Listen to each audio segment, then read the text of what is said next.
Sunset over Stoney Creek, Fort Smallwood, Maryland, June 11. By the Bay Photos Flickr, the summer solstice is here, that enchanting day each year, when sunlight reigns supreme and nighttime almost seems like an afterthought.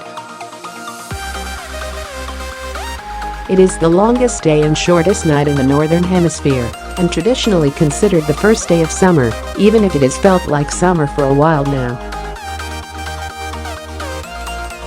The 2018 summer solstice occurred at 6:07 a.m. on Thursday, June 21st. Whether it is your first time learning about the solstice, or you are looking for a refresher, here are 5 things you need to know. 1. What happens on the solstice? NASA, the June solstice marks the exact moment when the sun's direct rays reach as far north as they ever get, appearing straight overhead along the Tropic of Cancer at 23.5 degrees north latitude. As a result, we see the sun take its highest and longest path through the sky. The reason we have solstices and seasons is because Earth is tilted on its axis about 23.5 degrees. This causes each hemisphere to receive different amounts of sunlight throughout the year. In June, the Northern Hemisphere is at its greatest tilt toward the sun, bringing us more direct sunlight and warmer temperatures. It's the opposite south of the equator, where June 21 marks the shortest day of the year. 2. How many hours of daylight do we see? The amount of daylight you will see on the solstice depends on your latitude or distance from the equator. Washington, D.C. enjoys 14 hours and 54 minutes of daylight on June 21st, with sunrise at 5:43 a.m.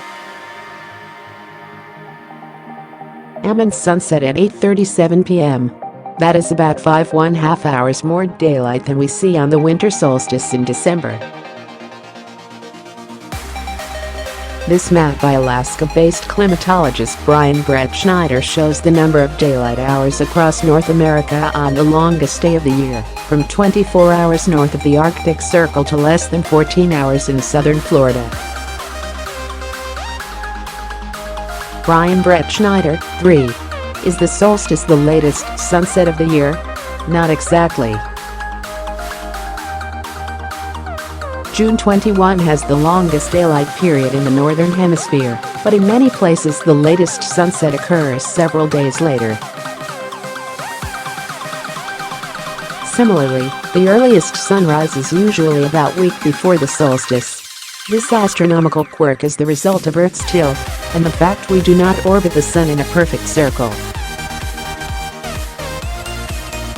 Calculated down to the second, the DC area's earliest sunrise, 5:42 a.m., was on June 13, while the latest sunset, 8:38 p.m., is not until June 27. The closer you are to the North Pole, the closer the earliest sunrise and latest sunset occur to the solstice. 4. Why is the solstice not the hottest day of the year? Although the Northern Hemisphere gets its most direct sunlight on the June solstice, the hottest day of summer does not usually arrive until July or August. That is because for several more weeks the amount of solar energy arriving at the ground is greater than the amount leaving the Earth. This seasonal lag is largely driven by the oceans, which take a lot longer than land to warm up and cool down and release heat slowly over time.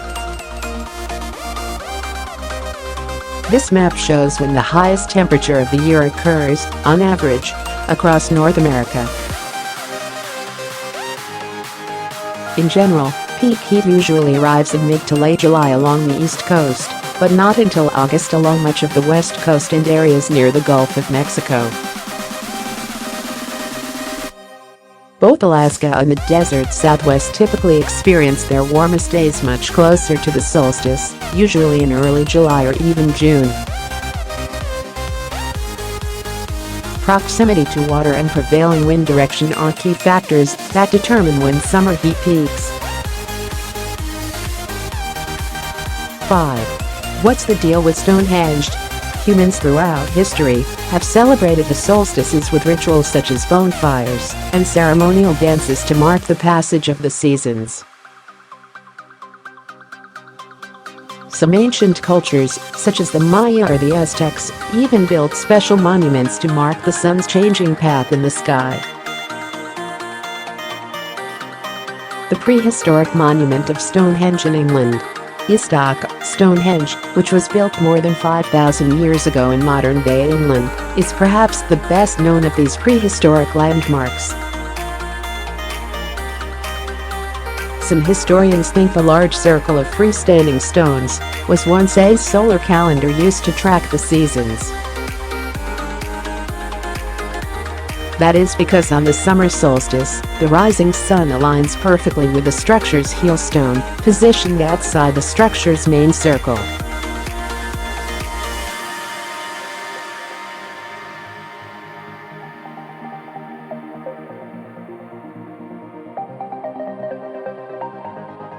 Of course, if dancing around a bonfire is not exactly your thing, you can still mark the solstice in your own way. Take an evening sunset stroll and watch the sun's light linger in the northwest sky on our longest day of the year. Happy solstice!